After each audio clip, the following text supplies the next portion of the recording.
ఎవరిని ఆదుకోవాలి చెప్పు బ్రదర్? నాయకులనా?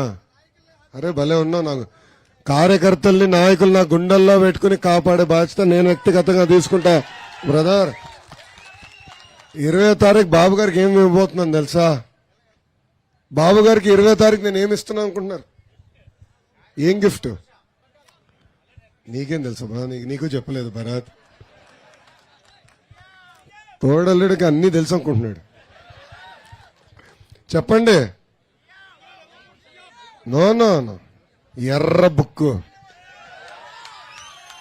ఎర్ర బుక్కు. ఏ అధికారులైతే చట్టాన్ని ఉల్లంఘించి మన పైన దొంగల కేసులు పెట్టి ఇబ్బంది పెట్టారో వాళ్ళ పేర్లంతా రాసుకున్నా. పాదయాత్రలో కార్యకర్తలు నాకు చెప్పారు, అన్నా ఈ వ్యక్తి నన్ను ఆపైన కేసు పెట్టాడు, ఈ వ్యక్తి వల్ల నేను జైలుకి వెళ్ళానని చెప్పారు. ఇమ్మీడియట్ గా సాయంత్రం ఎర్ర బుక్ లో రాశా. ఊరూరు పబ్లిక్ మీటింగ్ లో ఎర్ర బుక్ చూపించాను. ఆ ఎర్ర బుక్ మన బాబు గారికి ఇస్తానని సభాముఖంగా హామీ ఇస్తున్నా. నా దగ్గర ఉండాలా, కాపీ పెట్టుకుంటాలే. 53 రోజులు జ్యుడిషియల్ రిమాండ్కి వెళ్ళిన తర్వాత మొహమాటాలు ఉంటాయా రాముడికి? సీనే లేదు బ్రదర్. ఆ రోజు వస్తాడు కదా, సింహం వస్తాడు చూడు. 20వ తారీఖు ఏం మాడతారో ఇందాం.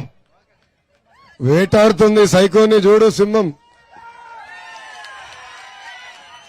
బాబు గారు అప్పుడప్పుడు మర్చిపోయినా వడ్డీతో సహా నేను చెల్లిస్తా, ఏం కంగారు పడదు. అన్న ముందుగా నమస్తే. మా యాదవ సోదరులతో కూర్చొని ముఖాముఖి మాట్లాడాలనే మీ ఆలోచనకు ముందుగా నేను ప్రత్యేక కృతజ్ఞతలు తెలియజేసుకుంటున్నానయ్యా. ఇక్కడికి విచ్చేసిన యాదవ సోదరులందరికీ మరొకసారి ఇంతమందిని ఒకే దగ్గర కలవడం కూడా చాలా ఆనందంగా ఉంది. ముందుగా నేను ఒక 2 పాయింట్లు మీ ముందు తీసి రావాలనుకుంటున్నానన్నా. అన్న, మా యాదవ సోదరులు ఎక్కువగా గొర్రెల పెంపకంపై ఆధారపడి ఉంటాం. అలాంటి నిత్యం పొద్దున్న వెళ్ళిపోయి మార్నింగ్ 6కి వెళ్ళిపోయి ఈవినింగ్ వరకు ఆ గొర్రెల పెంపకంలో ఉండిపోతారు. అలా సుమారు ఒక 50 సంవత్సరాల జీవితం ఈ గొర్రెల పెంపకంలోనే గడిచిపోతుంది ఇంటి పెద్దతనులు. నేనేమంటానంటే అన్న, వాళ్ళు వయసు మడలిన తర్వాత వాళ్ళ కుటుంబానికి ఆసరాగా ఉండేలాగా ఒక పెన్షన్ సదుపాయం కలిగించాలని మనస్ఫూర్తిగా మీకు వేడుకుంటున్నానని. 50 సంవత్సరాలు దాటిన ప్రతి గొర్రెల పెంపకాదుడికి. అన్న, 2వ పాయింట్ ఏంటంటే, మేము ఎక్కువగా కొలిసే మా కృష్ణుడు మేమంటే మా సమీపంలో ఉంటే మేము చాలా ఆనందంగా ఉంటాం. ప్రతి 100 కుటుంబాలు ఉన్న పంచాయతీలో కృష్ణుడి గుడి కట్టుకునేలా ఆ పంచాయతీలో స్థలం కేటాయించాలని మనస్ఫూర్తిగా వేడుకుంటున్నాం. ఎందుకంటే అన్నయ్య, మేము కొంతమంది ఉన్న అవతల పార్టీల తరపున కానీ రాజకీయ దౌర్జన్యాలకు కానీ ఎదిరి వెళ్ళి అడగలేకపోతున్నాం. కాబట్టి 100 కుటుంబాల దాటి ఎక్కడైతే యాదవ సోదరులు ఉన్నారో అది ఒక ప్రభుత్వం కంపల్సరీగా స్థలం కేటాయించే విధంగా చేయాలని వేడుకుంటున్నామని. ఈ అవకాశం ఇచ్చిన మీ అందరికీ ప్రతి ఒక్కరికి వేడుకుంటూ సెలవు తీసుకుంటున్నాను. థ్యాంక్ యూ తమ్ముడు. ప్రధానంగా